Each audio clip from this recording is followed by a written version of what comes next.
차라리 남이었으면 좋겠습니다. 요즘 남보다 못한 자식과 부모가 많아지고 있습니다. 젊은 시절 금이야 오기야 키웠지만 내가 나이 들고 기댈 곳이 필요해지니 인연을 끊듯이 해버린다고 합니다. 우리 자식들은 안 그러겠지? 이 세상 어느 부모도 내 자녀들이 나를 버릴 것이라고 감히 상상해 본 적도 없을 것입니다. 하지만 나이 들어서 자식과 인연을 끊고 사는 사람들이 너무나도 많습니다. 왜 그럴까요? 그 사람들도 자식들과 친구처럼 같이 여행 다니고 서로 아껴주는 관계가 되기를 바랬지만 시간이 지나면서 점점 더 멀어지는 것이 관계입니다. 오늘은 제가 가정 상담을 해오면서 느낀 자식에게 버림받는 부모들의 특징에 대해서 알려드리겠습니다. 수십 년간 쌓아온 저희 이야기를 듣고 대충 생각하지 마시기 바랍니다. 생각보다 너무 많은 가정들이 작은 것들을 가볍게 여겼다가 가정이 해체됐기 때문입니다. 첫 번째, 아직도 장남에게 온정성을 쏟는 부모가 많습니다. 아들이 하고 싶은 거 먹고 싶은 거 다 하게 시켜주며 키우고 열심히 모아온 재산도 아들에게 전부 줬는데 노후에 부모가 병들어도 아들이 부모를 모시지 않고 알거지로 내쫓아 배신을 당했다면서 우는 부모들이 우리 주위에 너무 많습니다. 심하면 슬픔에 스스로 목숨을 끊은 부모들도 많죠. 결국 재산을 받지 않은 다른 형제들이 반발합니다. 제일 큰형이 부모를 모셔야 된다면서 서로 헐뜯고 비난합니다. 아무리 제일 마음이 가는 자식이 있더라도 절대로 차별하지 마세요. 나는 차별 없이 공평하게 사랑해줬다고 생각했어도 내 자식이 차별당해서 속상했다고 말한다면 가슴에 손을 얹고 생각해봐야 합니다. 정말 내가 공평하게 키웠는지 말입니다. 이 세상에는 능력 없는 부모보다 차별하는 부모가 더 나쁩니다. 능력 없고 돈 없어도 그 누구도 차별하지 않고 사랑으로 키우면 자식들이 적어도 원망하지는 않습니다. 그러나 첫째한테 모든 걸 다 쏟아붓고 빈털털이 된 다음에 둘째에게 몸을 의탁하는 부모들이 정말 많습니다. 그런 삶을 원하시나요? 절대 그러지 마세요. 그런 사람들이 열심히 키운 자식에게 버림받는 사람들의 공통된 특징입니다. 자식을 위해 뼈 빠지게 뒷바라지하고 좋은 대학, 좋은 직장에 보내고 결혼까지 시켰는데 홀로 요양원에 입원하는 부모가 정말 많은 세상입니다. 그러니 제발 절대로 자식에게 목매지 마세요. 자신의 인생을 쏟지 마세요. 특히 남은 재산은 절대로 미리 줘서는 안 됩니다. 성인이 된 자식들은 결국 독립해서 가정을 꾸려나가야 합니다. 앞으로 그들의 인생이 있습니다. 이제는 각자 인생을 살면 됩니다. 자녀들에게 바라고 의탁하는 시절은 우리네 부모님 세대로 끝내야 합니다. 옛날에는 잘 키운 장남이 집안을 일으켜 세웠습니다. 만약 그렇지 못한다면 적어도 나를 키워준 부모님들을 책임지는 것이 바로 장남의 역할이었습니다. 하지만 이제 그런 자식들이 정말로 없습니다. 아니, 없을 수밖에 없습니다. 세상이 너무 바뀌었고 며느리, 사위 모두 할 것 없이 자신들의 이익만 바라며 살아갑니다. 그런 와중에 한 명의 자식에게 모든 재산을 준다면 분명히 탈이 있습니다. 나머지 자식들은 왜 자신에게는 아무것도 없냐고 명절 때마다 싸우며 심하면 소송으로까지 이어집니다. 설마 그러겠어 싶지만 명절 때마다 부모님 재산을 두고 폭력과 심하면 살인까지 일어납니다. 생각보다 자주 일어나는 일입니다. 그러니 특히 재산은 꼭 붙들고 계세요. 아무리 힘든 자식이 있다고 하더라도 너무 한 명에게 몰아줘서는 절대 안 됩니다. 보고 있기가 마음이 아프더라도 나머지 자식들을 위해서라도, 그리고 여러분의 남은 행복을 위해서라도 꼭 지켜주시기 바랍니다. 둘째, 자식을 너무 귀하게 키우지 마세요. 무슨 소리냐고요? 자녀의 문제를 해결해 주지 마세요. 잘 아시잖아요. 사람은 누구나 고난을 감내하며 살아갑니다. 인생이 항상 행복하고 즐겁기만 한다면 아마도 모두 영원히 어린아이로 살고 싶을 것입니다. 하지만 그럴 수가 있나요? 인생의 어려움을 이겨내고 스스로 일어서는 과정에서 우리는 진정한 자신을 발견합니다. 그런데 생각보다 주변을 보면 하나부터 열까지 다 도와주는 부모들이 많습니다. 이런 부모 밑에서 자란 자식들을 보면 대부분 나이 들어서도 스스로 뭐 하나 할 줄 아는 것이 없습니다. 이제는 자기 힘으로 할 수 있는 나이가 되고 능력이 있어도 습관이 되어버린 것이죠. 금전적인 문제도 마찬가지입니다. 부모님이 있는데 도와주시겠지 하는 마음이 깊숙하게 자리 잡습니다. 그래서 현명한 부모라면 자식의 일에 과하게 간섭하지 말아야 합니다. 지금 당장은 부모가 해결해 줄 수 있겠지만 자식 스스로 문제를 해결하면서 배워야 합니다. 그거 아시나요? 요즘은 대학교에 보낸 자녀가 성적이 안 나오면 교수를 직접 찾아가는 부모들이 많다고 합니다. 공부를 안 해놓고 오히려 교수에게 가서 따지는 것이죠. 회사에 취업해도 상사에게 혼나면 다음날 부모가 찾아와 내 자식 혼내지 말라고 하는 경우도 있다고 합니다. 그런데 이렇게까지 하면서 자식의 모든 문제를 부모가 해결해 준다고 해서 그 자식이 잘 살게 될까요? 이렇게 자라면 결국 다른 사람과의 인간관계에서도 어려움을 겪게 됩니다. 그럼 그때 또 부모가 나서서 친하게 지내라고 하면 해결이 될까요? 자기 인생은 본인 스스로 살아야 합니다. 그 누구도 나를 대신할 수 없습니다. 물론 그 순간 잠깐은 편하겠지만 제대로 된 인생이 아닙니다. 부모가 모든 것을 해결해주고 결정하게 되면 자식은 자신의 문제를 스스로 해결하는 방법을 모르게 됩니다. 어려움에 직면했을 때 해결하는 방법을 배우지 못합니다. 그러면 자립 능력이 부족해지고 스스로 결정하지 못하게 됩니다. 인간관계도 마찬가지입니다. 다른 사람들과의 관계에서도 어려움을 겪게 되고 이것이 반복되다 보면 자존감이 저하되고 조금만 해결해주지 않으면 부모에게 오히려 화풀이를 하게 됩니다. 흔히 아는 마마보이가 되는 것이죠. 평생 데리고 키울 것이 아니라면 자식의 인생은 본인 스스로 살아가게 해주세요. 무슨 문제가 생기면 해결하는 방법을 알려주세요. 부모는 물고기 잡는 방법을 알려줘야 합니다. 매번 물고기를 잡아주기만 하면 자식은 나이가 50이 되어도 받아먹기만 합니다. 스스로 문제를 해결하고 스스로 결정을 내리는 능력을 키울 수 있도록 도와주세요. 문제는 이렇게 키워도 자녀들은 고마워하지 않습니다. 당연하다고 생각하고 오히려 더 도와주지 않은 것을 원망하기까지 합니다. 아닌 것 같나요? 자식의 일에 너무 관여하지 마세요. 자식에게 다 퍼주는 것이 사랑이 아닙니다. 그렇다고 아무것도 안 해주고 방관하라는 의미는 아닙니다. 도움의 손길이 간절히 필요하기 전까지는 그저 어떻게 하는지 지켜보라는 말입니다. 약간 아쉬운 선택을 하더라도 자식의 선택을 존중하고 지지해주는 것과 무관심은 다릅니다. 공부가 싫다면 그대로 두기도 하고 잠깐 방황하더라도 너무 불같이 혼내지 마세요. 다 때가 있는 법입니다. 그러니 느긋하게 기다리면서 자식이 올바른 길로 스스로 갈 수 있게끔 응원하고 지지해주세요. 그 순간은 자식이 힘들어할 수 있어도 시간이 지나고 또 부모가 된다면 그때의 여러분의 선택을 깨닫고 고마워하는 날이 올 거예요. 셋째, 정이 너무 많은 부모. 부모들은 어차피 내가 죽으면 자식에게 재산이 넘어가게 되므로 일찍부터 모든 자산을 넘겨주려고 하고 있는 분들이 많습니다.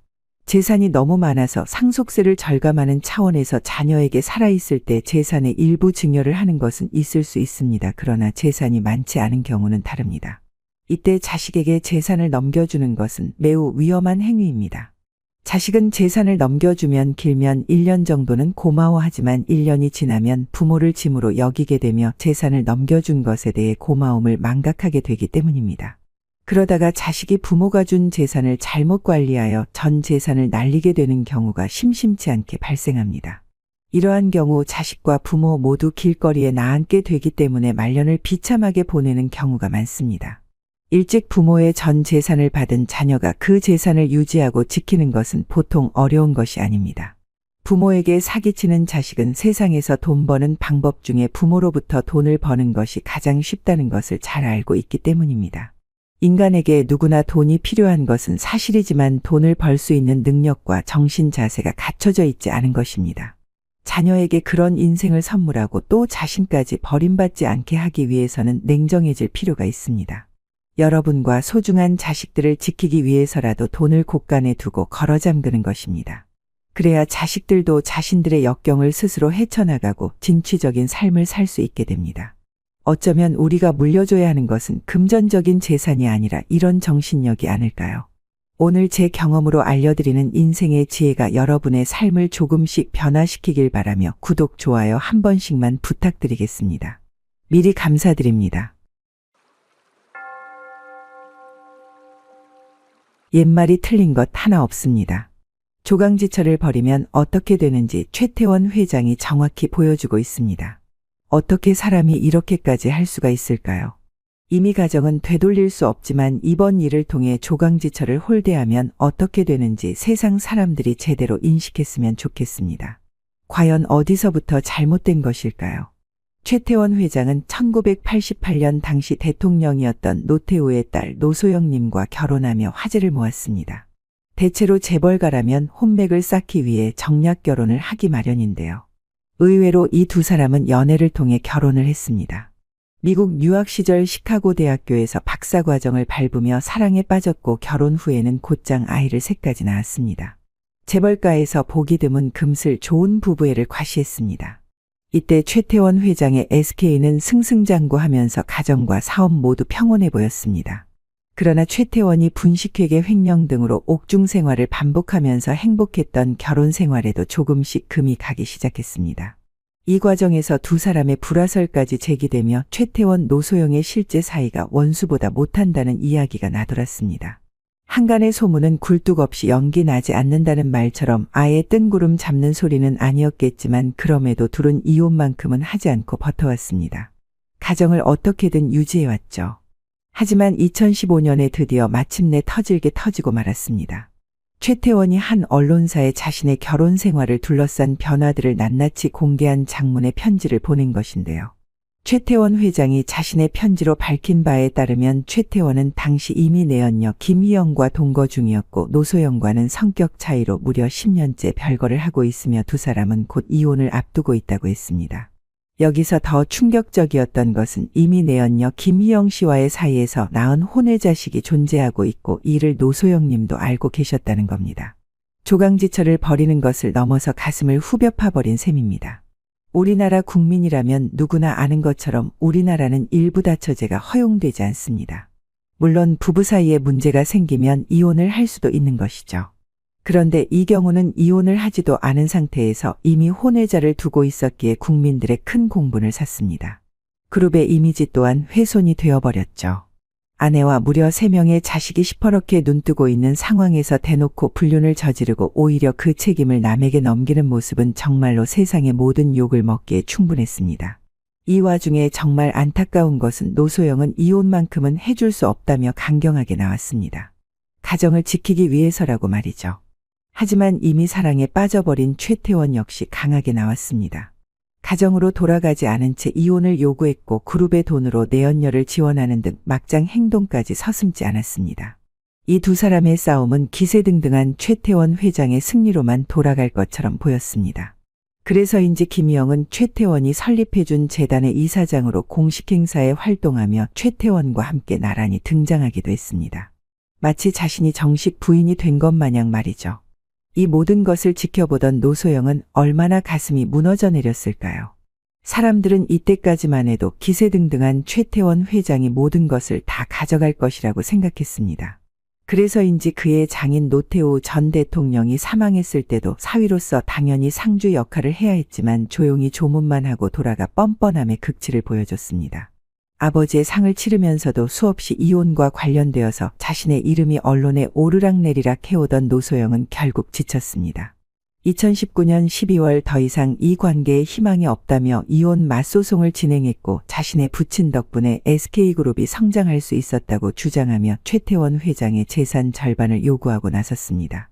당시에는 모두가 노소영이 참패할 것이라고 생각했습니다. 2022년 1심에서 최태원이 노수영에게 위자료 1억과 재산 분할 665억 원을 지급하라는 판결이 내려졌지만 노소영은 이에 불복하고 항소 절차를 밟았는데요. 결국 드디어 1조 3,800억 원이 넘는 현금 재산을 분할해야 한다는 판결이 나왔고 SK그룹 비상대책회의가 진행되었다고 합니다. 남편의 혼외 정사로 가정이 파탄나는 피해를 입은 만큼 자신이 원하는 결과를 얻길 바랍니다. 지난 재판의 마지막 변론을 마친 노소영 아트센터 나비관장이 이런 말을 했습니다. 비록 잃어버린 시간과 가정을 되돌릴 수는 없겠지만 이 사건을 계기로 해서 가정의 가치와 사회 정의가 설 수 있는 그런 계기가 되었으면 하는 바람입니다. 저도 앞으로 남은 삶을 통해서 하는 일에 최선을 다해서 나라에 헌신하도록 하겠습니다. 감사합니다. 정의가 승리한다는 말이 과연 이런 것일까요? 재판부가 판결한 1조 4천억 원에 달하는 재산분할금에 대해서도 판결 확정일 다음 날부터 완납까지 연 5% 지연이자가 붙어 있습니다. 1년의 이자만 690억 4,085만 원꼴로 하루 약 1억 8,900만 원의 지연손해금을 떠안게 된 최태원 회장이 조강지처를 벌이고 얻게 된 결과입니다. 세상이 참 흉흉합니다. 부모가 갓 낳은 자식을 버리고 또 그렇게 큰 자식이 부모를 버리고 형제자매들끼리의 다툼, 재산과 돈. 하지만 그 사이에서 반드시 지켜야져야 하는 가치는 바로 부부 사이의 의리라고 생각합니다. 어려운 시절부터 함께 해온 남편을 버리는 아내, 그리고 함께 해온 조강지처를 버리는 남편. 이 세상에 정의가 있다면 바로 이런 사람들이 벌을 받는 것이 아닐까요? 똑같이 재벌가의 수장이었던 삼성의 이건희 회장은 이렇게 말했습니다. 마누라와 자식 빼고 다 바꿔라. 1993년 6월 7일 독일 프랑크푸르트의 캠핀스키 호텔로 삼성 사장들과 임직원을 불러 모아 회의를 주재하던 이건희 회장은 이렇게 말했습니다. 삼성의 그룹사 중에서 가장 중요한 순간을 꼽히는 이 장면은 모든 것을 바꾸자는 의미에서 하신 말씀입니다. 그 와중에 마누라와 자식은 절대 지키라는 기업인 이전의 한 남자로서 그리고 한 가정의 가장으로서 지켜야 할 가치에 대해서도 이야기하고 있습니다. 여러분의 생각은 어떠신가요?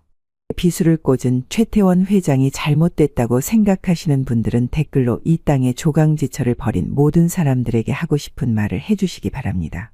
옛말에는 또 이런 말이 있습니다. 효자 10명보다 1명의 배우자가 낫다. 아무리 자식을 금이야 오기야 키웠어도 결국 나이 들어 내 마음을 알아주는 건 그동안 함께한 세월 동안 옆에 있어준 배우자입니다. 대부분의 경우 부부가 시작할 때부터 부유했다면 좋겠지만 그렇지 않은 경우가 참 많습니다. 다들 없이 시작하는 경우가 대부분이죠. 서로의 마음만 믿고 남은 인생을 걸어보는 것입니다. 그렇게 없이 시작할 때는 알콩달콩 좋았다가 점점 삶이 살만해지니까 다른 것이 눈에 들어오기 시작하는 것입니다. 저 여자도 궁금하고 이 여자도 궁금하게 되죠. 특히 사업을 하거나 일이 갑자기 잘 풀리게 되면 더욱 그렇습니다. 지금 내가 갖고 있는 것, 내 옆에 있는 사람에 대해 고마움을 느끼지 못하고 사람이 변하는 것이죠. 소위 맛이 간다고 하는 게 맞는 것 같습니다. 이렇게 사람이 맛이 가버리면 큰일입니다. 평생에 있어 무조건 지켜야 하는 가정의 가치를 쉽게 생각해버리기 때문이죠. 그러다 결국 다른 여자를 만나게 되고 이혼을 하니마니 다툼이 시작됩니다. 그래도 한 명이 귀책 배우자를 기다려준다면 가정은 어찌저찌 다시 지킬 수 있습니다. 노소영 관장이 바람난 최태원 회장을 기다려준 것처럼요.